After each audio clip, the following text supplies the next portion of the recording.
made a short calculation and said, 7 years and 6 months. Wrong! Humpty Dumpty exclaimed triumphantly. You never said a word like it. You never said anything about your age at all. I thought you meant to ask me how old I was, Alice explained. If I'd meant that, I'd have said it, said Humpty Dumpty. 7 years and 6 months, an uncomfortable sort of age. Now, if you'd asked my advice, I'd have said, leave off at 7, but it's too late now. I never ask advice about growing, Alice said indignantly. Too proud? The other inquired. Alice felt even more indignant at this suggestion. I mean, she said, that one can't help growing older. One can't, perhaps, said Humpty Dumpty, but 2 can. With proper assistance, you might have left off at 7. One can't, but 2 can. I've often thought about it.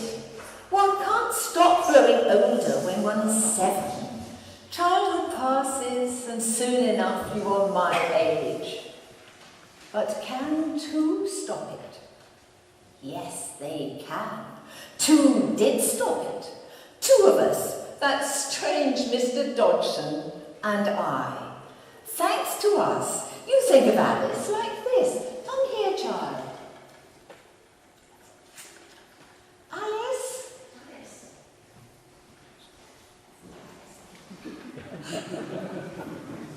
She's done a run. You think of her as blonde, the way the cartoonist Mr. Tenniel drew me, and not dark-haired, as I have always been. Look, you see, quite different. You think of Alice as forever a child of 7, wandering through a parody of the adult world. Some think that it was all Mr. Dodgson, or Lewis Carroll, as you probably know him. He was the one that wrote the books and thought up the jokes and poems and riddles. But it was me too. If I hadn't clubbed him and kept on and on asking him for a copy to read, the Alice books would never have been written down at all. And if it hadn't been for the Alice books, Lewis Carroll would be long forgotten. We too did it.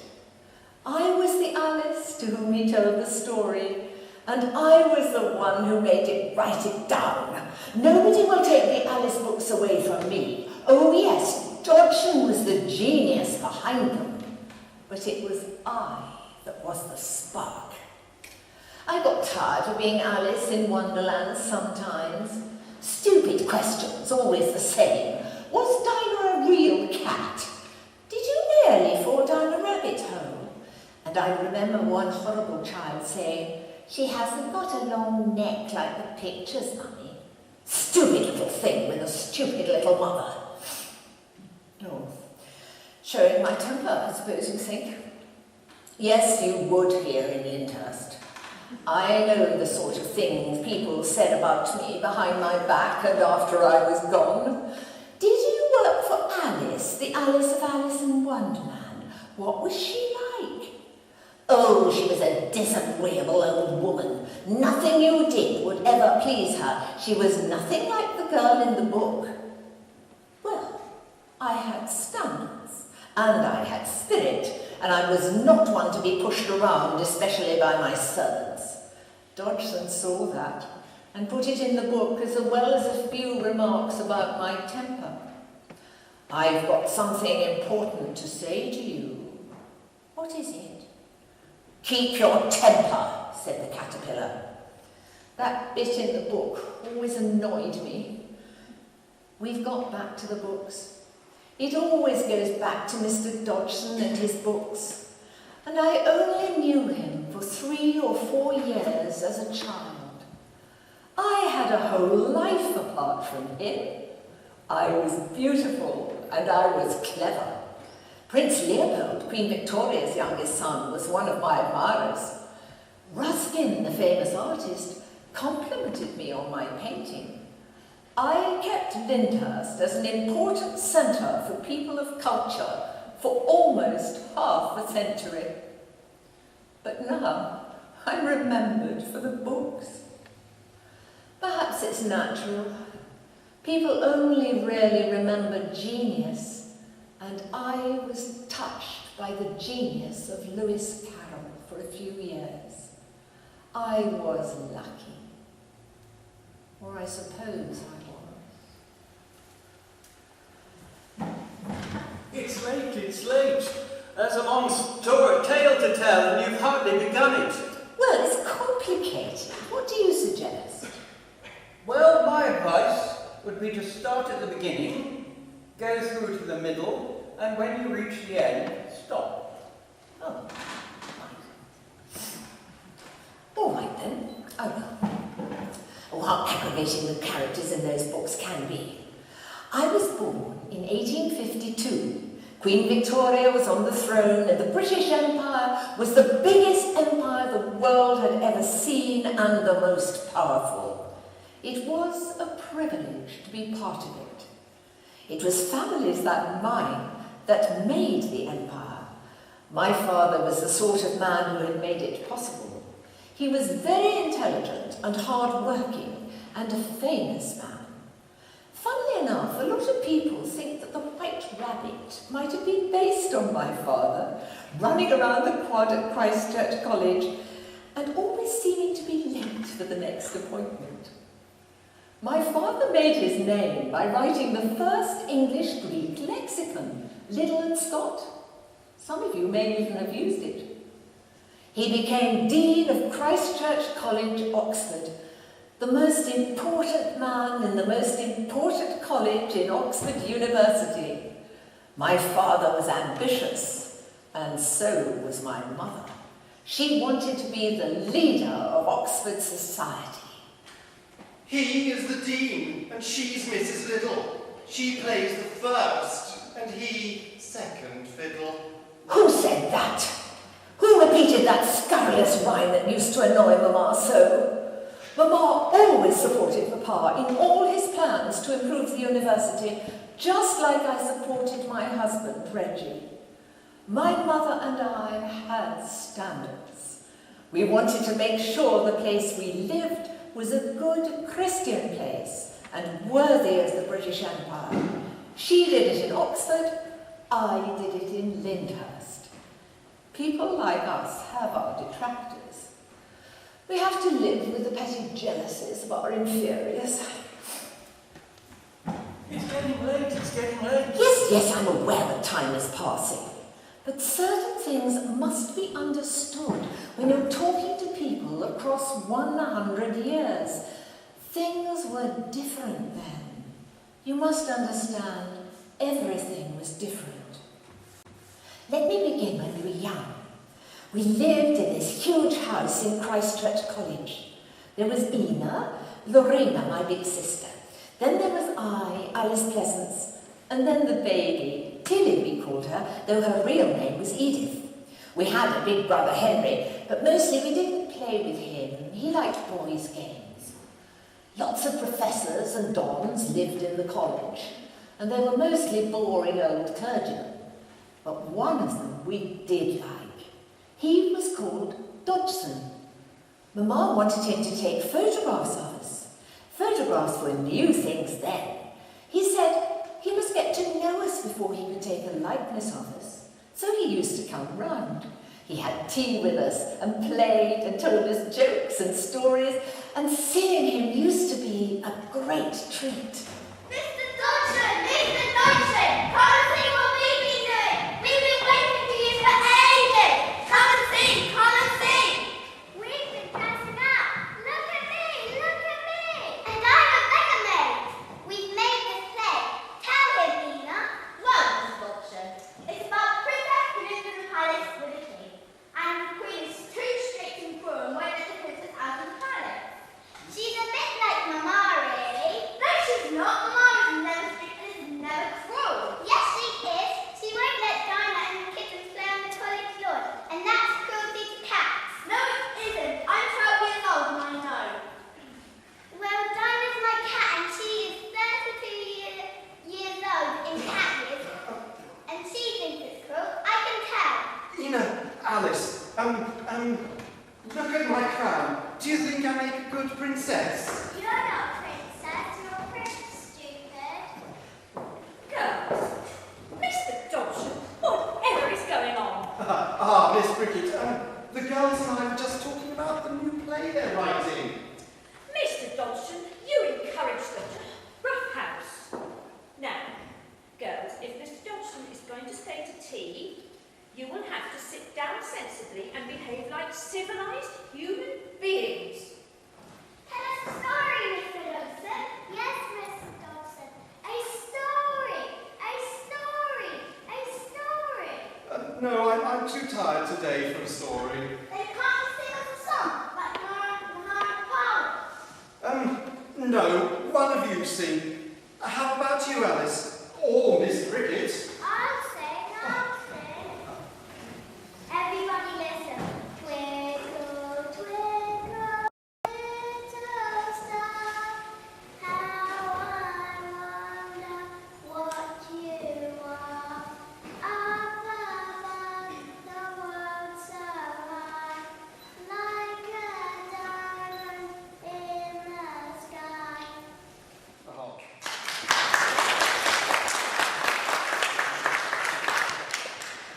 Now you, Mr. Dodson. Oh, well, that was so nice, Tilly. Let me see if I can remember it. And Alice, will you sing with me? No, in fact, everybody sing. Twinkle, twinkle, little bat. It's not that, it's star. Oh, no, it is bat. I remember being taught it by the Bishop of Durham when I was a child, and he definitely said bat. Twinkle, twinkle, little bat, how I wonder what you're at. Up above the world so high, like a tea tray in the sky.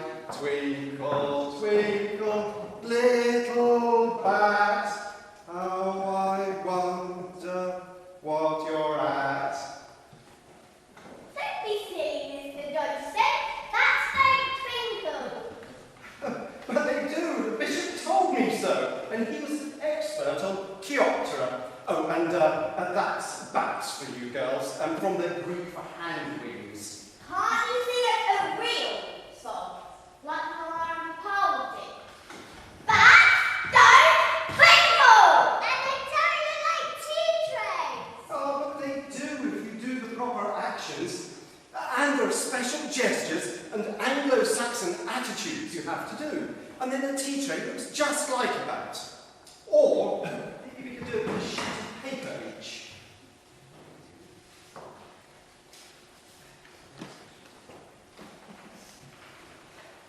Right, so now you hold that high above your head and flap it.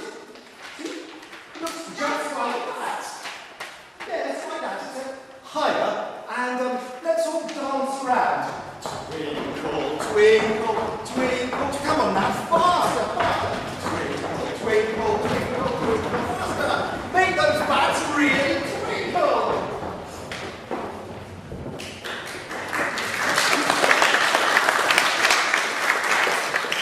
That was us and our governess, Pricks, Miss Prickett, when Mr. Dodson came to tea. We used to have wonderful times. I can see now that Pricks had taken quite a shine to Dodson. She would stop being strict and tiresome and come over all girlish. We all loved it. Dodson was so full of invention. New songs, silly poems, new games, strange inventions he would bring in his pockets. Ideas for dressing up and stories. His stories were wonderful. Dodson did photograph me dressed as a beggar maid, by the way. Here it is. He took lots of photographs of us, in dressing up clothes, with our dolls, sitting together, and alone. Mamma did not want it for us, but Dodson took lots of photographs of girls naked, of course, like all photographers did then. Yes, I know, they would put him in prison nowadays and print column after column in the Sun of gloating reports about it. then just beside it there would be huge photographs of half-naked young women offering themselves blatantly to every man who opened the newspaper. Unfortunately, we were not as hung up about nakedness then as everyone is now. Dodgson was a wonderful photographer. I had some photographs taken by lots of the famous photographers of the time. This one is taken by Margaret Cameron, who lived near to Tennyson on the Isle of Wight. Look what she made of me. A most peculiar likeness, I've always thought. No, I prefer Dodgson's. We girls thought he was wonderful. The best friend a child could ever have, I once said. We saw a lot of Dodgson at that time. We used to go out on boating picnics down the Isis with him and his friend Duckworth, and he used to tell us stories. One of the stories was so exciting, I begged him to write it down. And that is why you are here listening to me. It was the first version of Alice in Wonderland. I was 10 years old, and this was the moment in my life that would make me famous, and I was not even aware that it was special. It was a golden afternoon, boating on the river. We three girls, Duckworth and Dodgson. Sometimes we would take a turn at the oars, but mostly it was the men that did it while we held the ropes that controlled the tiller. After we begged him for almost half an hour, Dodgson started to tell us the story.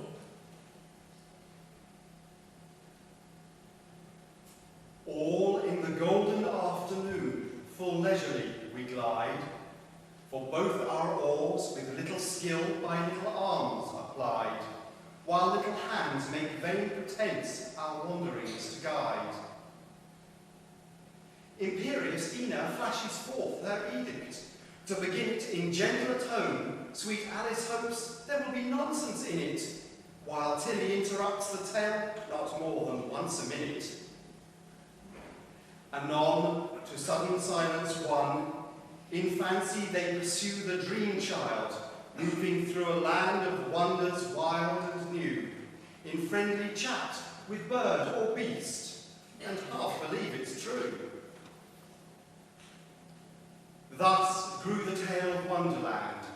Thus, slowly, one by one, its quaint events were hammered out, and now the tale is done, and home we steer, a merry crew, beneath the setting sun. Well, that's the way it was on that famous afternoon.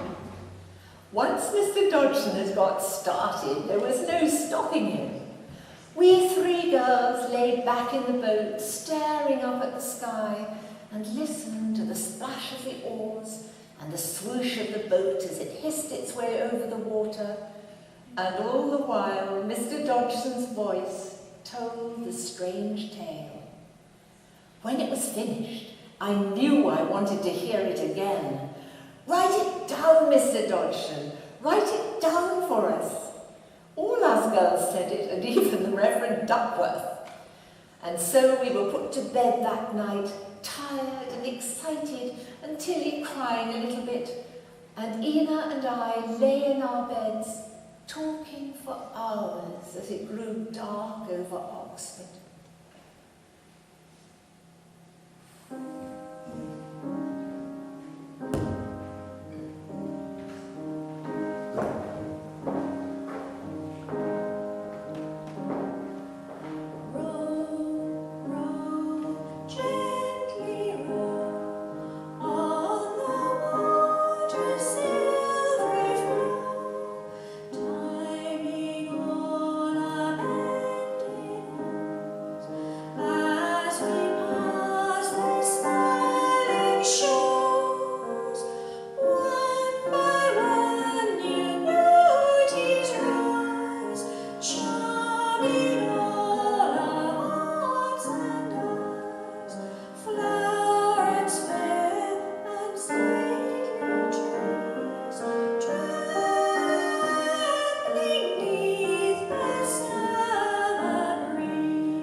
There was a big change soon after this.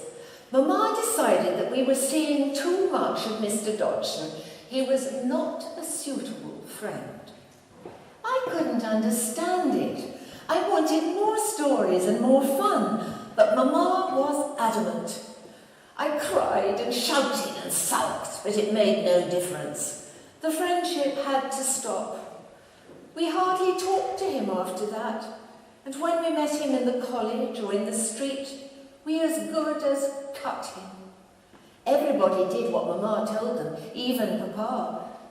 It must have hurt Dodgson a lot. Do you remember this bit out of Through the Looking Glass? It's at the start of the meal to celebrate Alice becoming a queen.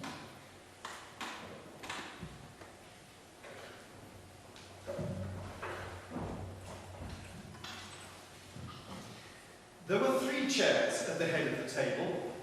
The red and white queens had already taken 2 of them, but the middle one was empty. Alice sat down in it, rather uncomfortable in the silence, and longing for someone to speak. At last, the Red Queen began. "You've missed the soup and the fish," she said. "Put on the joint." And the waiter set a leg of mutton before Alice, who looked at it rather anxiously, as she had never had to carve a joint before. "You look a little shy. Let me introduce you to that leg of mutton," said the Red Queen. "Alice, mutton, mutton, Alice." The leg of mutton got up in the dish and made a little bow to Alice, and Alice returned the bow, not knowing whether to be frightened or amused. "May I give you a slice?" she said, taking up the knife and fork and looking from one queen to the other. "Certainly not," the Red Queen said very decidedly. "It isn't etiquette to cut anyone you've been introduced to." I think this might have been Dodgson's revenge on my mother, all this talk about cutting people to whom you had been introduced. Anyway, we all got used to it in the end, even poor Mr. Dodgson, and we girls had plenty of other things to think about. After we stopped seeing Mr. Dodgson, the death of baby brother Albert is what I remember most. Albert was born in the year that Prince Albert, the Queen's husband, died, and named after him.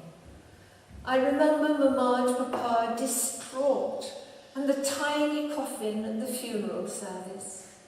This was my first taste of the death of a child. But infant deaths were more accepted and expected then, and life went on, and things settled back until they seemed normal once again. And of course, we had our faith that this was all part of God's plan, and that one day we would understand the reason why little Albert had to go. We 3 girls were growing up and had plenty to think of and to look forward to, particularly the college balls and dances. They were the big thing in our lives. We spent hours in the dancing classes, learning the complicated steps of dances like the quadrille. Maybe you remember Dodgson's poem about the lobster quadrille. "Oh, you sing," said the Griffin. "I've forgotten the words." So they began solemnly dancing round and round Alice, every now and then treading on her toes when they passed too close, and waving their forepaws to mark the time, while the Mock Turtle sang this very sadly.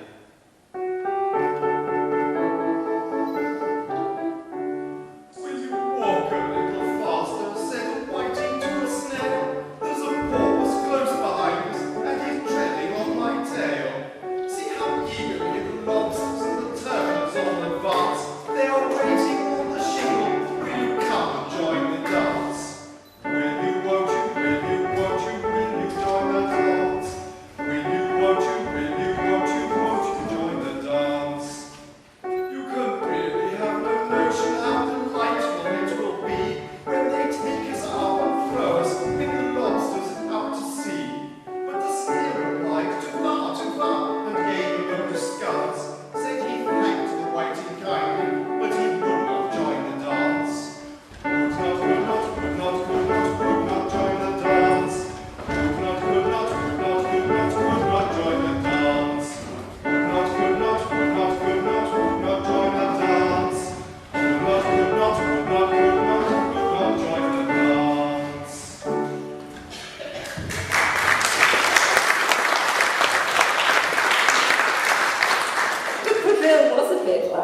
fact, very complicated.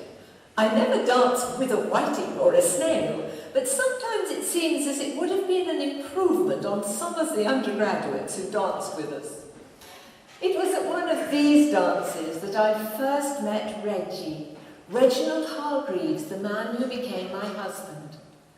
Unlike most of them, he was a wonderful dancer.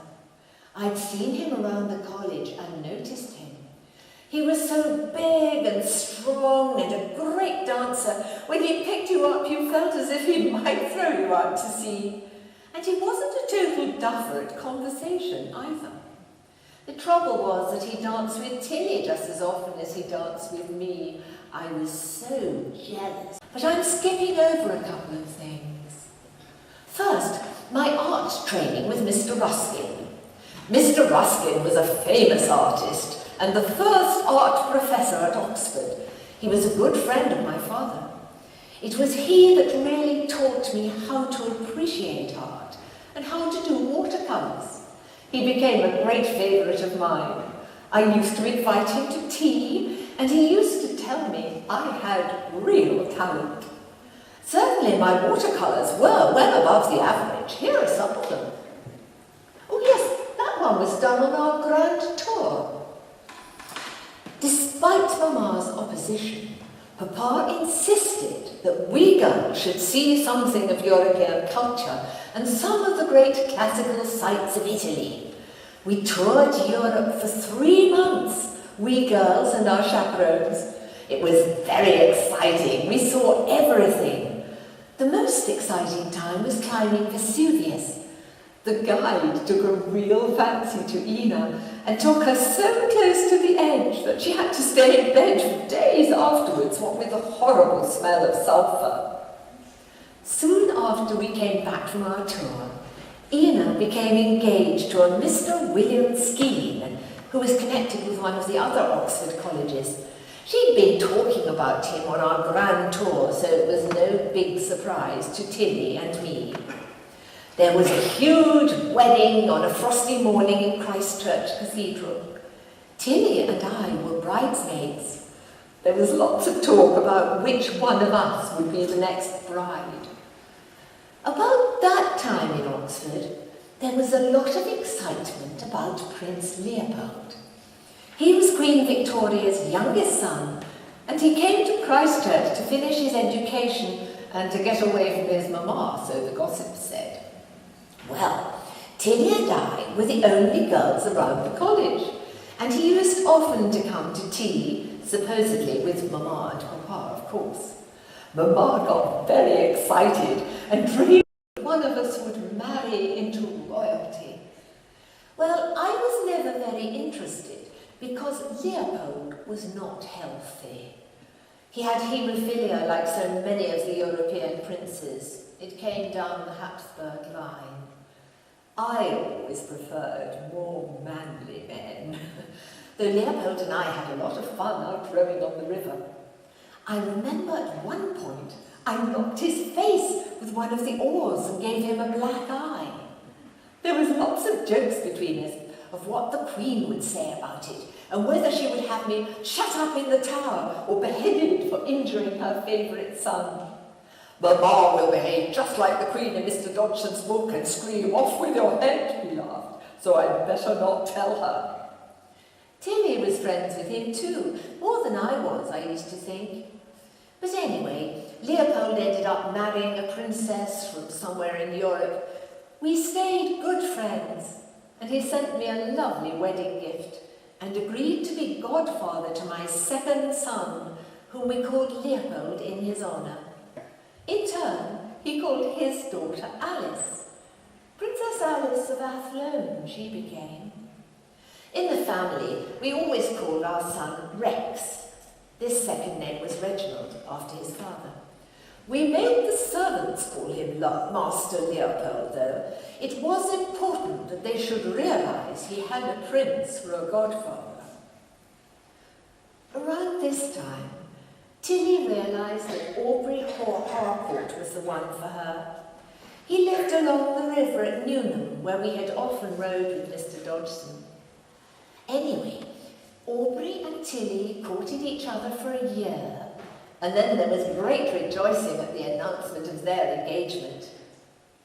And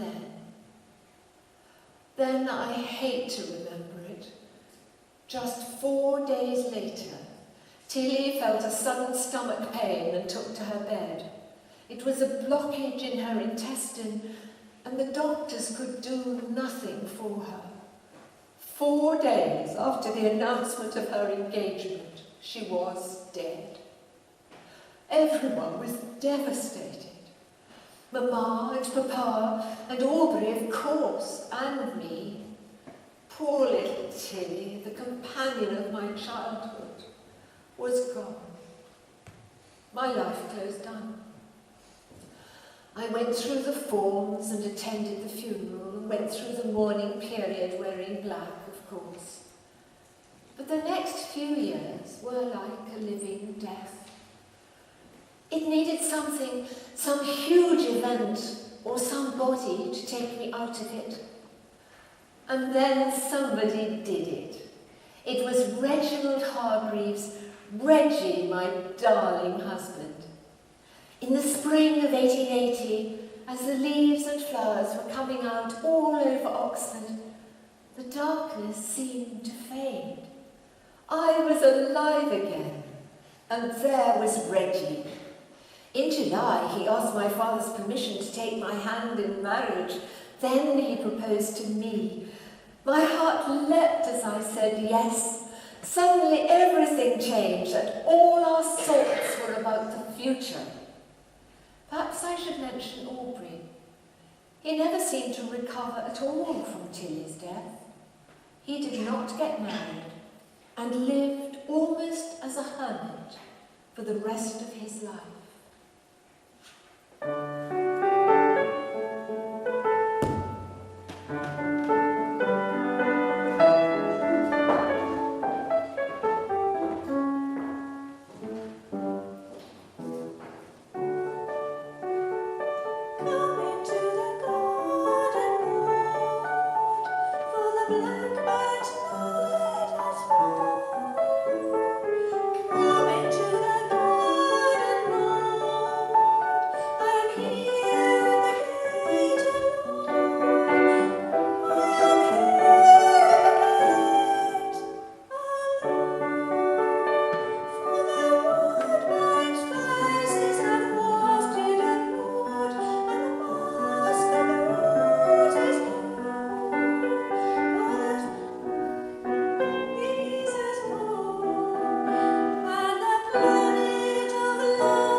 the estate in Lyndhurst in the New Forest, from his father. I looked at it and fell in love with it straight away. We decided that this was the place we were going to live. Nobody had lived there since Reggie's father had died some 10 years before, so I could make changes without upsetting the family. I've been looking back at some of the letters we wrote to each other at that silly, sweet time of first love and new plans and new beginnings. Reggie wrote this. Can you imagine? And he always seemed the most solid and least romantic of men. Darling Alice, I've been sitting looking at your dear name and feeling as if I should like to go on writing it again and again instead of a letter. And so it went on. Dearest Reggie, darling Alice, dearest, sweetest Reggie, darling, darling Alice, and me about the new house at Cuffnell's. Dearest Reggie, I do hope it will be a real fairyland to us both as long as we are permitted to enjoy it, dear. Wonderland come true to Alice at last. Enough. The wedding was wonderful. At Westminster Abbey, much to Mamma's delight. Me in an amazing white dress, and my little sisters, Rhoda and Violet, as bridesmaids, and Reggie looking so strong and handsome in a dress suit. Oh yes, I haven't mentioned the children before, have I? Rhoda was 7 years younger than I, and Violet 12. I had 2 younger brothers as well, and we were a large family. Then the honeymoon. First, a wonderful 3 weeks at a house lent to us by one of Reggie's relations. We played at calling each other Mr. and Mrs. Hargreaves and giggling at the thought of it. And we walked through their wonderful grounds and gazed at the flowers in their ornamental garden. It was lovely. Then, a few months later, Reggie and I went travelling in Spain. I enjoyed it, but Reggie didn't. He could never really forgive foreigners for not speaking English. Or if they could speak English, he couldn't forgive them for not being English. Poor Reggie, that was one of his weaknesses. So, I had arrived in Lyndhurst, and Lyndhurst was to be my main home for almost 50 years. A very different place it was then. Much smaller, with far fewer people, and no school, and no opportunities for young people to expand their horizons. Reggie and I were leaders in the good changes that happened to Lyndhurst over those years. Oh, I know that Cuffnell's is long gone, but the effect we had on Lyndhurst is still there to be seen, and it seems to me that it is all to the good. St. Michael's Church here had recently been rebuilt by public subscription, and that was a splendid start. Reggie and I carried on from there. We were instrumental in building the schools, both here in Lyndhurst and in Emery Down. Reggie was keen on sport and healthy exercise, and it's thanks to him there's a cricket pitch up at Swan Green. He encouraged the owner of Northerwood to build it.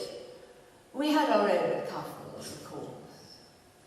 Reggie started the Boy Scout troop and the cricket club, and became a magistrate, of course, and was something big in the Conservative Club.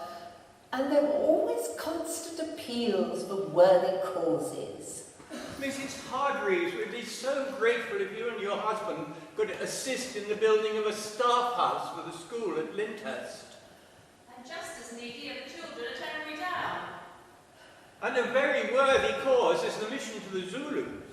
I started up a branch of the Women's Institute in Emery Down. It was expected of us that we should do such things, and we always tried to do our duty. And I always liked to improve the lot of the women of the forests. And the mission to the Zulus. And the Girl Guides are a very worthy cause. And so it went on. We did our best to stop Lyndhurst becoming too common and too overrun with tourists. There was talk of a railway line being extended up to Lyndhurst, and they even started building a railway station at the bottom of the high street. It's a car showroom now. Reggie and I, and most of the better class people, were against that, and in the end it did not happen. We later fought against the introduction of electricity to the village. I think perhaps we were wrong about that. So when you look around Lyndhurst today, you can still see signs of the many good things that Reggie and I helped to start. But life isn't all good causes and charity work. There were times when it seemed as if it was, I must confess. Mrs. Hargreaves, just stand a time, you and your husband, to give us a little help with the... Enough! Like I said, life isn't all about supporting good causes. Most of my life, most of my fun was with my family, with Reggie, with my sisters and brothers who were still mostly at Oxford, and later, of course, with the children. Now, I've said that I fell in love with Cuffnells right from the start, and it's true. But Cuffnells was the first house of my own, and I couldn't help being a bit apprehensive. Do you remember those bits in the Alice books where she's shut out in front of a huge door and doesn't know how to get in? Dodgson captured them so well. I remember feeling that as a child, and I felt just a little of it moving into Cuffnells. The footman was sitting on the ground near the door, staring stupidly up into the sky. Alice went timidly up to the door and knocked. "There's no sort of use in knocking," said the footman, "and that for two reasons. First, because I'm on the same side of the door as you are, and secondly, because they're making such a noise inside no one could possibly hear you." And certainly there was a most extraordinary noise going on within. "Please then," said Alice, "how am I to get in?"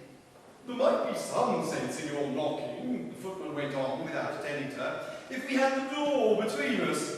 For instance, if you were inside, you might knock and I could let you out, you know."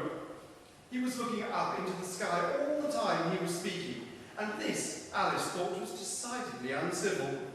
"But perhaps he can't help it," she said to herself. "His eyes are so very nearly at the top of his head." But at any rate, he might answer questions. "How am I to get in?" she repeated aloud. "Oh, I shall sit here," the footman remarked, "till tomorrow." And at this moment, the door of the house opened, and a large plate came skimming out, straight at the footman's head. It just grazed his nose and broke to pieces against one of the trees behind him. "Or the next day, maybe," the footman continued in the same tone, exactly as if nothing had happened. "How am I to get in?" asked Alice again in a louder tone. "Oh, you're going to get in at all," said the footman. "That is the first question, you know." It was, no doubt, only Alice did not like to be told so. "It's really dreadful," she muttered to herself, "the way all creatures argue. It's enough to drive one crazy." The footman seemed to think this a good opportunity for repeating his remark, with variations. "I shall sit here," he said, "on and off, for days and days." "But what am I to do?" said Alice. "Anything you like," said the footman, and began whistling.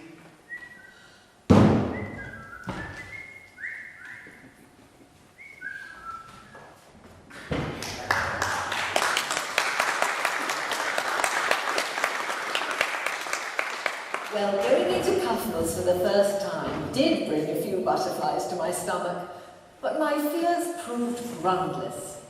By early 1881, we were installed at Cuffnells and starting our new life.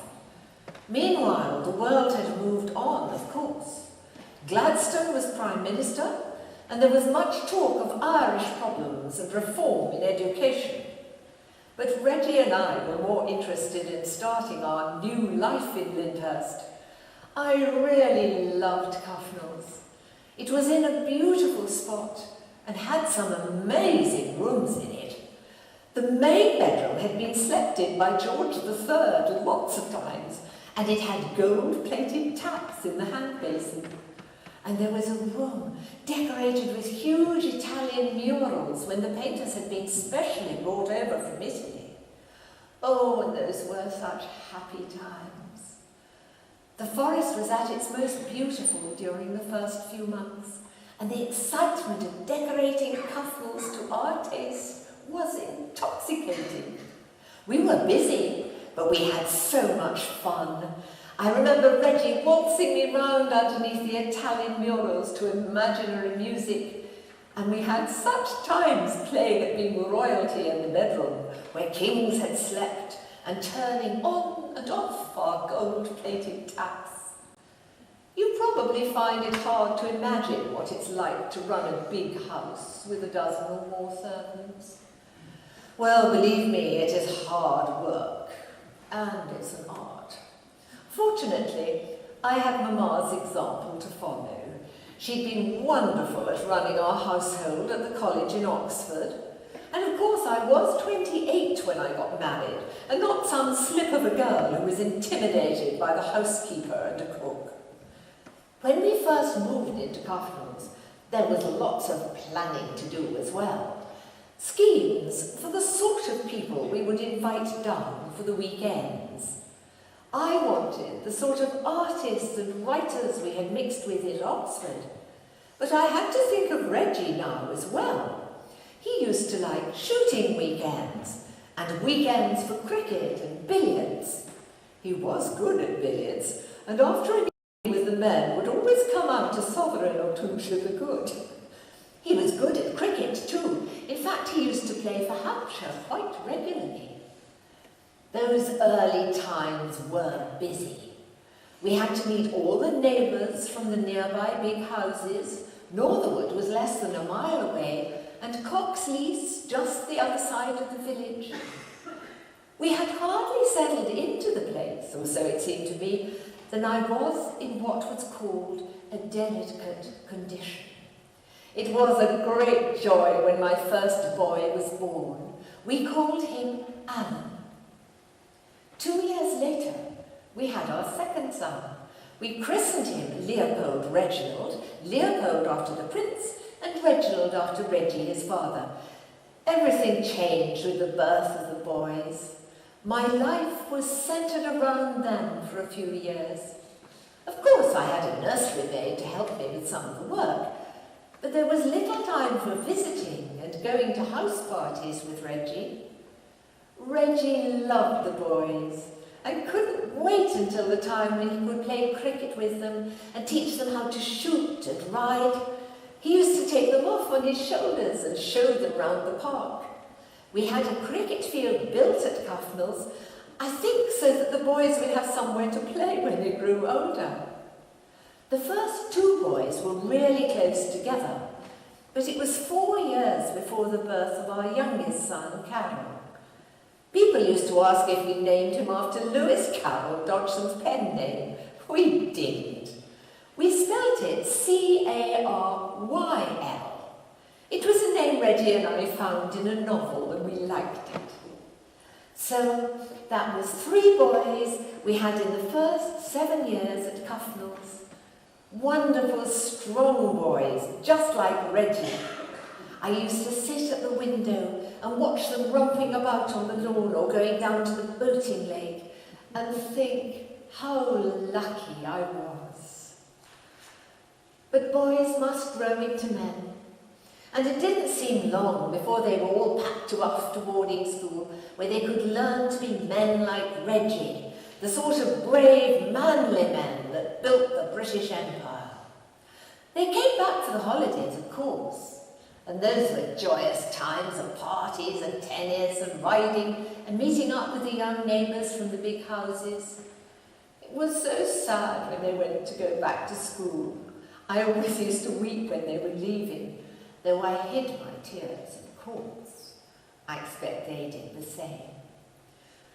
There were a lot of social duties that one had to perform as the owner of the most important house in the Lyndhurst area. Making sure the social calendar went successfully and that no one was missed out or received more attention than they deserved. Trying to add to the life of the intellectuals of the forest was another of my ambitions. I used to invite writers and artists and thinkers down to Cuffles. Of course, we regularly attended services in the local churches. We had a Hargreaves pew right here in St. Michael's. There it is, that one in the front. It was fortunate that the church had been completely rebuilt a few years before I came to the village. Lord Leighton had done a wonderful mural of the wise and foolish virgins behind the altar. The story goes that one of the wise virgins is a portrait of me. Third one from the left, I believe. I don't think it can be true, as the fresco was painted several years before I came to Lyndhurst. Still, Leighton was a good friend of William Richmond, who had painted me and my sisters at our holiday home in Llandudno, and Leighton had met us all. Lord Leighton and his friend Hamilton Adie were frequent visitors to Cuffnells. As for writers, we often had them come down. Kipling visited us a number of times. In later years, we had Conan Doyle, the creator of Sherlock Holmes, come down to live on the other side of Minstead. He was a most peculiar man. He believed in fairies and spiritualism. He said that his Red Indian spirit guide had found him his house in the forest. Well, I imagine spirit guides come cheaper than estate agents and are probably not as tiresomely sycophantic. We didn't have Mr. Dodgson to visit, of course. He was not considered a serious literary figure in those days, just a humanist and an eccentric. And frankly, I always found it embarrassing to meet someone I had been so close to as a child. I'd learned to play the piano and sing, as had my sisters, and we often had musical evenings at Cuffnells. Sometimes famous performers would come, and we would invite the more discerning of our neighbours. Of course, there was family correspondence to keep up with as well. I tried to make each letter a little work of art and an epistle to remember. I used to get such joy from my sisters' letters, and so many chuckles from the stories they told of their lives. My two younger sisters were still in Oxford, but my brothers were spread wide over the empire. My younger sister Rhoda had an awful time at one point and was considering a most unsuitable marriage. With Mamma's help, I managed to dissuade her from it. We used to hold fetes and garden parties for the village every year at Cuffnells.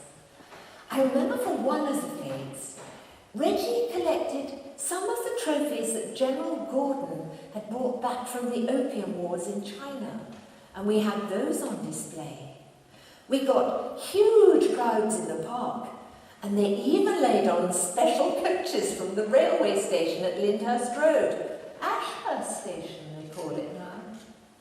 It was quite a performance organising those fetes, I can tell you. We used to joke it was like a cross between the croquet party in Alice in Wonderland and the Mad Hatter's Tea Party.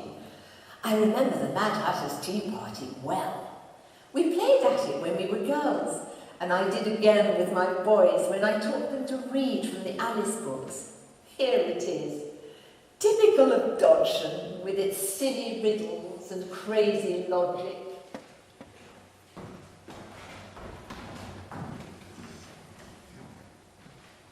There was a table set out under a tree in front of the house, and the March Hare and the Hatter were having tea at it. A dormouse was sitting between them, fast asleep. The Hatter opened his eyes very wide and said, "Why is Raven like a writing desk?" "Come, we shall have some fun now," thought Alice. "I'm glad they've begun asking riddles. I believe I can guess that," she added aloud. "Do you mean that you think you can find out the answer to it?" said the March Hare. "Exactly so," said Alice. "Then you should say what you mean," the March Hare went on. "I do," Alice hastily replied. At least I mean what I say, and that's the same thing, you know." "Not the same thing a bit," said the Hatter. "You might just as well say that I see what I eat is the same as I eat what I see." You might just as well say, added the March Hare, that I like what I get is the same thing as I get what I like. Haven't guessed the riddle yet, the Hatter said, turning to Alice again. No, I give up, Alice replied. What's the answer? I haven't the slightest idea, said the Hatter. Nor I, said the March Hare.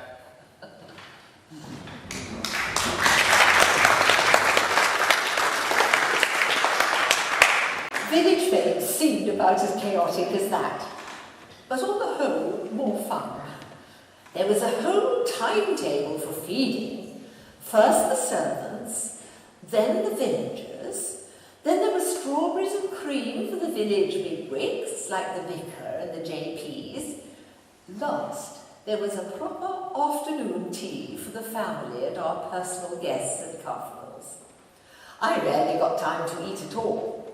I used to run one of the stalls selling trinkets given by me and my sisters, and a few of the less expensive clothes that they and I had finished with.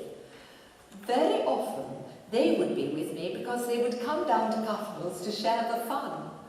Good heavens, how the village women and the gypsies used to rush to find a bargain at our stall. Elbows would be out and umbrellas flying. I sometimes felt that one day blood would be spilled. Lyndhurst was a wonderful place then, with the ponies walking up and down the high street, and sometimes there were cows and even pigs and donkeys, all very picturesque. Quite a few real characters lived around the village. Brusher Mills was the most famous. Catches vipers, I do. Cunning little barons they are too. I print them up and I send them to that zoo in London from Mellersh station. Mine doesn't seem worth it for the pittance they pays me, and they being capable of killing a man, and many an unwary man has been killed too. And there's these people, they all walk through the forest and they says to me, we ain't seen none of your they vipers. And I says, will there be hundreds of them all crawling around in the undergrowth? Oh, Lord, there's one there, look. Don't move, the only strikes at those who move. Now you watch old Brusher here at work. I approaches slow, and then with my stick, I pinned him down, and then I picked him up in the back of the head, and there he is, always a lively one. Get him out, get him in the bag before it does any damage. Oh, you're safe, you're safe. I reckon, mister, that I saved thee from a nasty bite there. Would you see yourself helping a poor man who has to make a living from such a dangerous trade? Leave them alone, Brusher. We know it came out of your pocket. One had to admire his ingenuity, the way he earned his pennies from unsuspecting.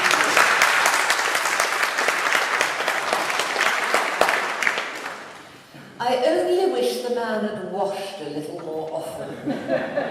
He really did smell very strong. Oh dear, all this is tiring. I could do with a little rest and refreshment now. Perhaps you feel the same? I'll be back to tell you the rest of the story. Where was I then? Ah yes, I remember, around the turn of the century. On that first day of the 20th century, I remember the butler bringing the Times into breakfast. Every page was printed in gold ink to celebrate the power and importance of the British Empire. The 1900s were going to be Britain's golden age. All this time the boys were growing. Soon they came back from school with deep, broken voices, and it was possible to believe that they would soon become men. When Queen Victoria died in 1902, The two elder boys were grown up. Alan had received his commission and was in the army. Rex, Leopold as he was probably called, had left school and was helping Reggie with the estate and other Hargreaves business. Carol was only 15, but he towered over me. It was clear that he too would soon be a grown man. This was around the time when we got our new motor. It was a Rolls Royce, of course. Number 52, if I remember rightly. The coachman, Odell, was sent off to the chauffeur's course and eventually came back with this shining new machine. When we took it down to Lyndhurst, the villagers surrounded it in a huge circle of gazing amazement. Reggie learned to drive it very soon after, and the boys were always pestering him to let them drive it round the park. He didn't let any of them touch it for several years. Edwardian days. History has them as golden, sunny afternoons with cricket and croquet and tennis parties and laughing girls in big hats. The boys were starting to get interested in girls then. Alan had a short infatuation with a girl from somewhere around Christchurch or Lymington, I believe. But I didn't even have to talk to him before he realised she wasn't suitable. But there were happy times at Cuffnell's with parties and weekend visits galore, and Reggie and the boys loved it. But when I look back, it seems full of portents about the future. I remember Reggie tutting over the Times at breakfast as he read of the Kaiser building ironclads and soon having a set of battleships as large as the fleet of the British Empire. Kaiser Bill may be a nephew of the old Queen, but he was getting above himself and we needed to teach him a lesson, Reggie used to say. A whiff of grape shot would do these Germans a power of good. I remember the Naval Review at Cowes. You could see the Isle of Wight from Cuffnell's, and we watched the smoke and fireworks from our windows. We went down to Lymington to see the ships, and I gazed at those great, huge ironclads bristling with guns, and wondered what they could be for except to fight one another. The two nations were army, just like Tweedledum and Tweedledee. Remember the bit from the book?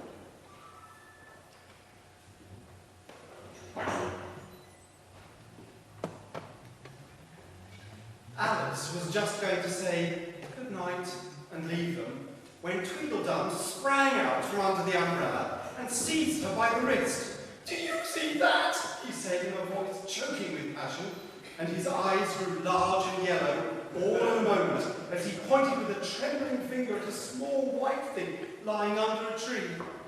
"It's only a rattle," Alice said. "I knew it was," cried Tweedledum, beginning to stamp out wildly at Ted's hair. "It's spoilt, of course." Alice laid her hand upon his arm and said in a soothing tone, "You needn't be so angry about an old rattle." "But it is old," Tweedledum cried, feeling greater than ever. "It's you, I tell you. I bought it yesterday. My nice new rattle." And his voice rose to a perfect scream. "Of course you agreed to have a battle," Tweedledum said in a calmer tone. "I suppose so," the other sulkily replied as he crawled out of the umbrella. "Only she must help us dress up, you know." So the two brothers went off, hand in hand, into the wood, and returned in a minute with their arms full of things, such as bolsters, blankets, hearthrugs, tablecloths, dish covers, and coal scuttles. "I hope you're a good hand at pinning and tying things," Tweedledum remarked. "Every one of these things has got to go on somehow or other." Alice said afterwards that she had never seen such a fuss made about anything in all her life. The way those two bustled about, and the quantity of things they put on, and the trouble they gave her in tying strings and fastening buttons.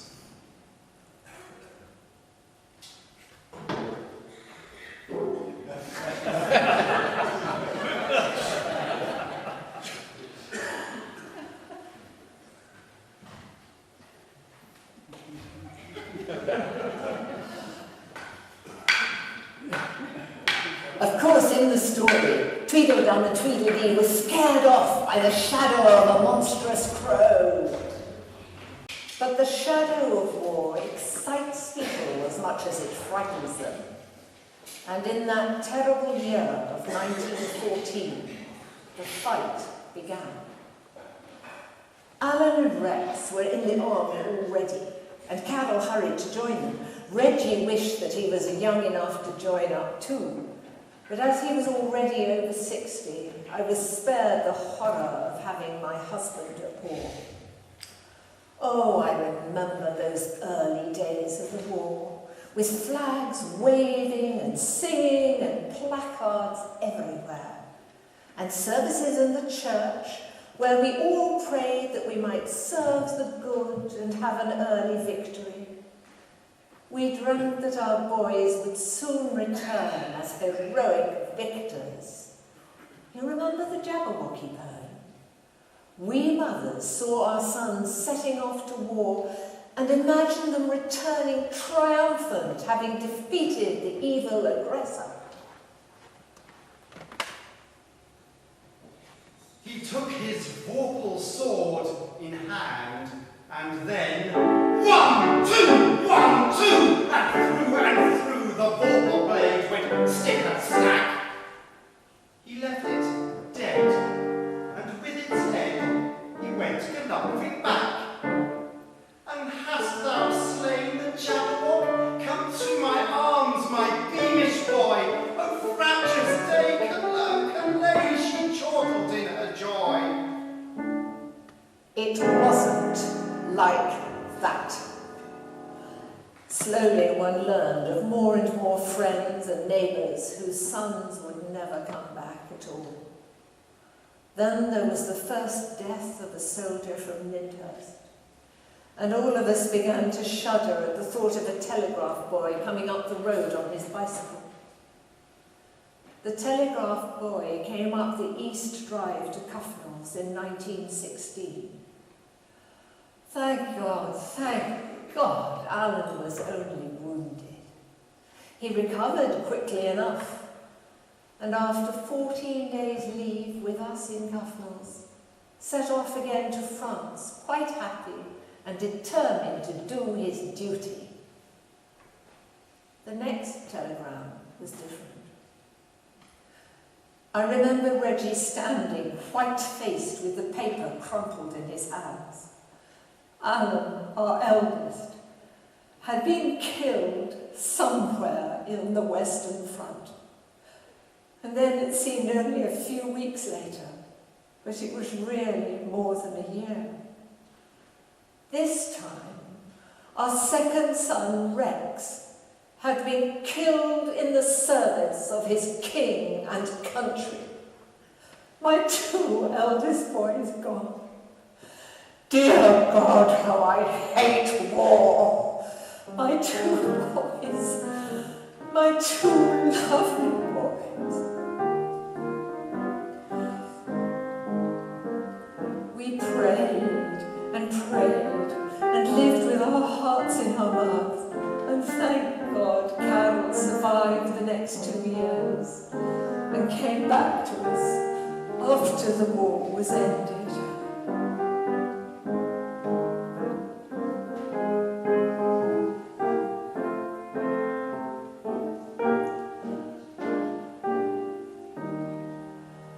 Peace.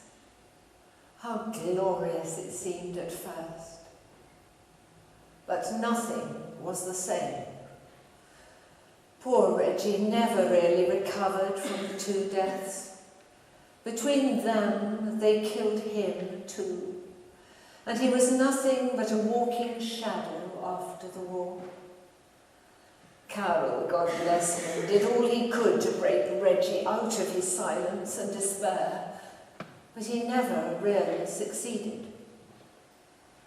And then everything was so much more expensive, and the whole attitude of the country seemed to have changed. We were both in our 70s then, and we could not understand the new world. The British Empire had won the war, but everything that Reggie and I held dear about Britain seemed to have been washed away in those ghastly years of war.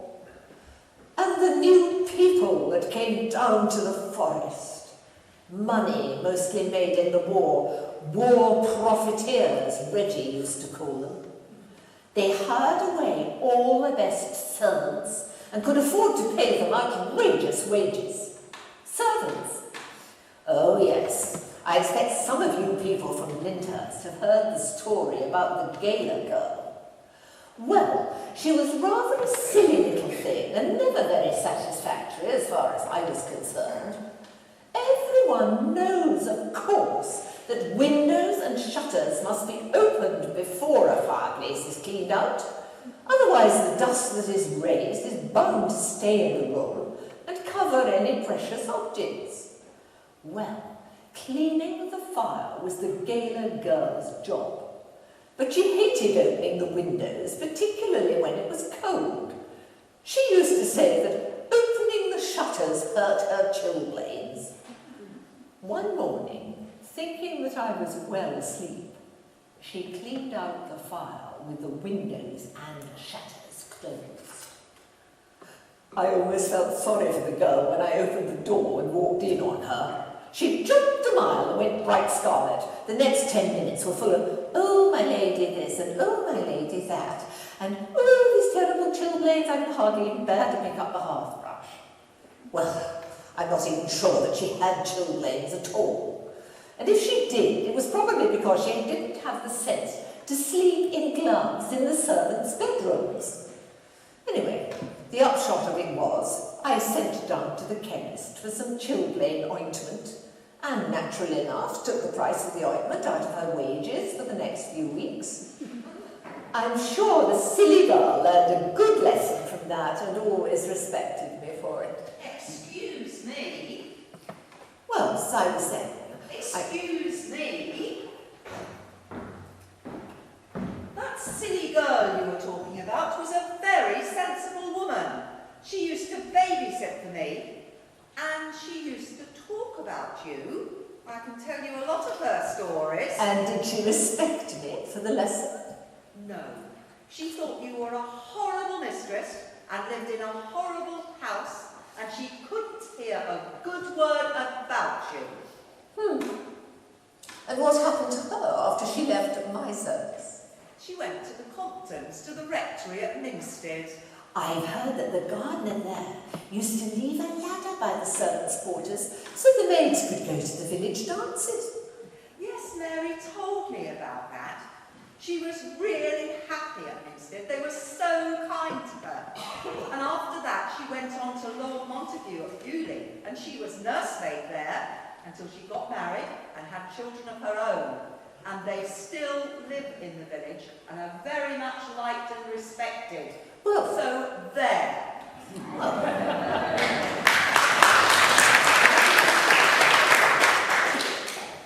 kindness is not necessarily the best training for the young.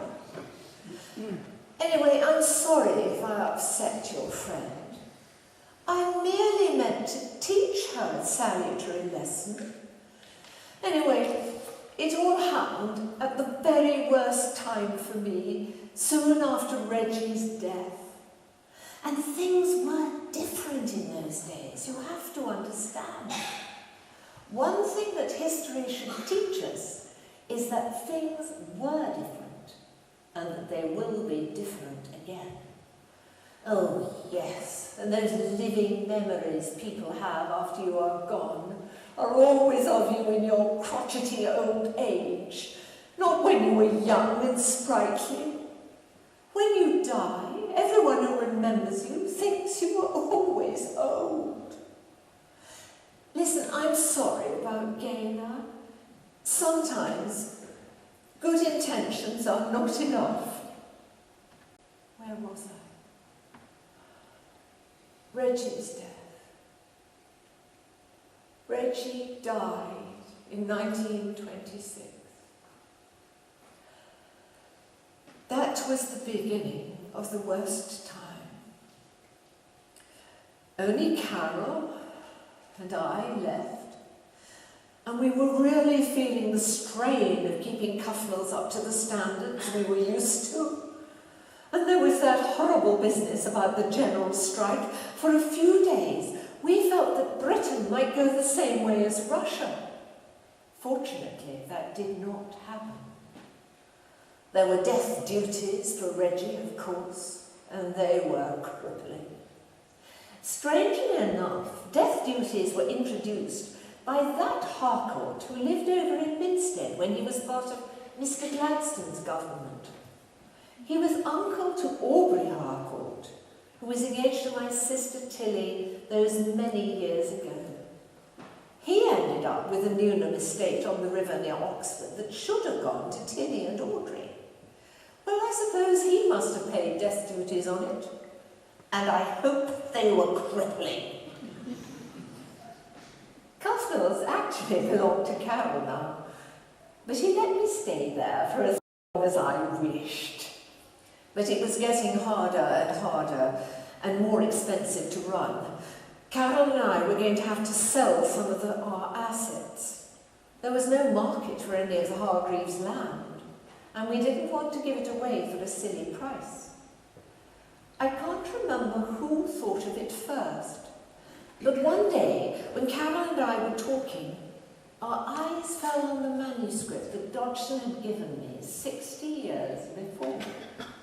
It was the first handwritten manuscript of Alice in Wonderland, called Alice Underground. Do you think there's any value in this? I said, picking it up. It meant little to me, as we had the copies of the facsimile that Dodgson had produced, and of course we had many copies of Alice in Wonderland itself. Campbell said he would ask around among his friends next time he was up in town. He took it to Sotheby's, and they were quite excited by the possibility. There was great interest in the Alice books in America, and if we were lucky, a number of wealthy collectors might compete with it at auction. When the world heard that Alice manuscript was going for auction, there was a move to keep it in England. Would I accept £5,000? Well, Sotheby's thought they could get more, maybe 10. And keeping it in England was not going to pay the heating bills for Cuffnells. Carol was all for letting it go to auction, and in the end, we did. Lot number 319, the original manuscript of Alice Underground, presented to Miss Alice Biddle by Mr. Charles Dodgson. £5,000. 6,000. And on, up to 10,000 from the Americans. £10,100. 10,500. 11,000. And so it went up and up. The British Museum dropped out at 12,500, but still the British bookseller Mr. Manns kept up with the Americans. 4,500. 14,600. 15,000. 15,200. 15,400. Going once, going twice.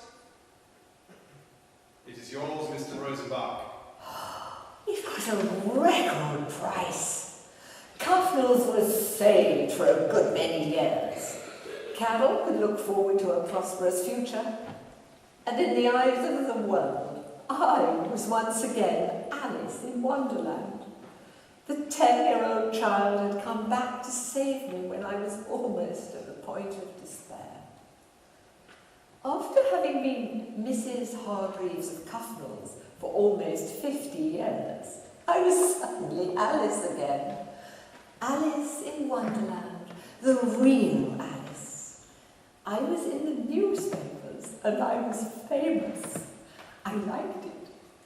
And I loathed it. It was nice to be recognised and courted again instead of being just another widow who had lost 2 sons in the war. But I was continually being badgered by questions that were always the same, and many of them plain silly, like, did I really have a long neck like in the pictures, and was Dinah's a kitten still alive after 60 years, I asked you. But there it was. I was the real Alice, and so I remained for the last 6 short years of my life. Carol became my helpmeet and business manager, and there were press interviews and things to sign, and Alice in Wonderland tins of biscuits and pottery and playing cards and so on. The most exciting time was our visit to America. I'd been before with Reggie when he was visiting the Hargreaves business interests in Canada, but this time was different. I was famous now, as any movie star, as film stars are called in America. I was more famous than the Prime Minister. Carol and my sister Rhoda came with me, and we went over in the huge liner, the Barangaria from Southampton. There were newspaper interviews and radio interviews and special visits all over the place. The big occasion was when I was given a doctorate of literature at Columbia University. I wonder what Papa would have thought when I became a doctor of literature, simply because I had encouraged that strange and awkward Mr. Dodgson to write his children's story down. I can't say I didn't enjoy the attention, but oh, I was tired, so tired, and so pleased when we got home to England. Carol was a big help to me in all this. He looked after the business side and took care of me all the time we were in New York or on the boat. Those tales of Carol and I falling out at Custnell's were much exaggerated. We always supported one another. I always knew that Carol was a wonderful son to me. He helped with the Alice business and allowed me to live in Custnell's as long as I liked, even though as a surviving son it was, strictly speaking, his. At this time, Carol met a Mrs. Hanbury Tracy. She was a widow with 3 children and was suitable enough, I suppose, but I never really could accept her as part of our family. Quite soon, Carol and she had a daughter. It was wonderful to have a grandchild, of course. I was so happy that the Hargreaves line would continue. I was in my 80s now. I would spend the summer in Custnell's, watching the trees and the gardens and the deer as they wandered over our lawns. Then in the winter, I would go to Westerham in Kent to be near my sister Rhoda. The end came after I had been taken out on a long drive by the chauffeur. I still enjoyed seeing the countryside and did not realise how cold I was until I got home. I went to bed and never got up again. The press got wind of it somehow, and I remember my nurse reading sentimental tosh about how the real Alice was lying dying, surrounded by souvenirs and memories of Alice in Wonderland, little pottery figures of the white rabbit on the mantelpiece and so on. My real memories were of Reggie and my 2 boys, and the thought that perhaps I might be back together with them soon. I remembered then the verse I had written for Reggie when we'd been married 8 years. So we, through this world's waning light, may hand in hand pursue our way. Shed round us order, love and light, and shine into the perfect day. That had always been our aim, and now it was coming to an end. When I was gone, there was much talk in the papers and magazines. I was compared to Dante's Beatrice and Keats' Fanny Broad and many more. Not quite true, but I like to flatter myself that without me, Mr. Dodgson, Lewis Carroll, would be long forgotten. The Alice books are the things that will be remembered. But the end of my story first. Carol found it hard to keep up Cuffnells. It became an hotel for a short while. Then came the war and the army took it over. The Second World War, as it was called, killed my beautiful house just as surely as the first killed my beautiful sons. I hate wars. Oh, how I hate wars. The bulldozers came in and knocked Cuffnell down. Bits of it got taken away. The fireplace to the inn in Bank, the windows back to the builder whose family had built them, and the plants from the garden got spread around Lyndhurst. Maybe some of you have some of them in your garden. Cuffnells had gone, disappeared from the landscape as if it had never been. And I have done the same. Forget Alice Pleasance Hargreaves, born little. My ashes lie in the churchyard with those of Reggie, but nothing else of me.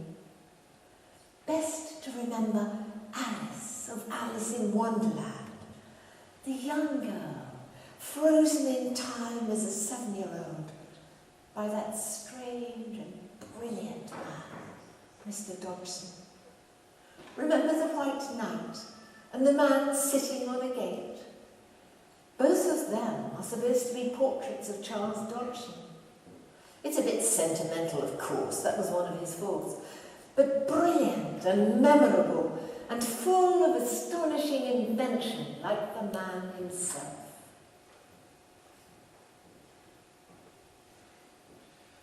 Of all the strange things that Alice saw in her journey, this was the one that she remembered most clearly.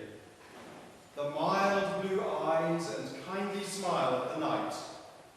The setting sun gleaming through his hair and shining on his armour in a blaze of light that quite dazzled her. The horse quietly moving about, with the reins hanging loose on his neck, cropping the grass at her feet, and the black shadows of the forest behind, as, with one hand shading her eyes, she leant against a tree, watching and listening in a half-dream to the melancholy music of the song.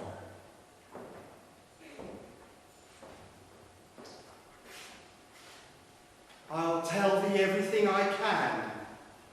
There's little to relate. I saw an aged man sitting on a gate. Who are you, aged man? I said, and how is it you live? And his answer trickled through my head like water through a sieve. He said, I hunt for haddocks' eyes among the heather bright, and work them into waistcoat buttons in the silent night. And these I do not sell for gold, or coin of silvery shine, but for a copper halfpenny, and that will purchase 9. I sometimes dig for button rolls or set lime twigs for crabs. I sometimes search the grassy knolls for wheels of hansom cabs. I heard him then, for I had just completed my design to keep the Menai Bridge from rust by boiling it in wine.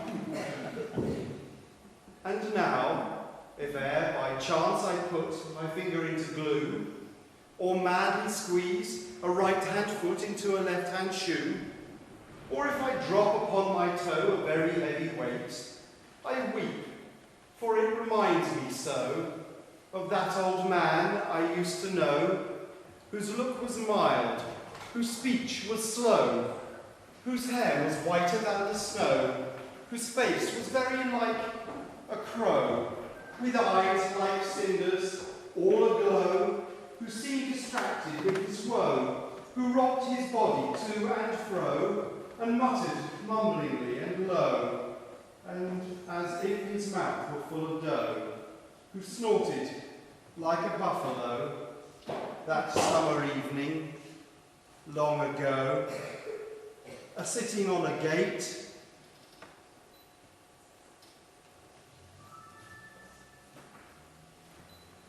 That is what you should remember. The books, the poems, the joyful nonsense. Forget Alice Pleasance Hargreaves. She is just another of the thousands of women who lived in this place in its past and made it what it is.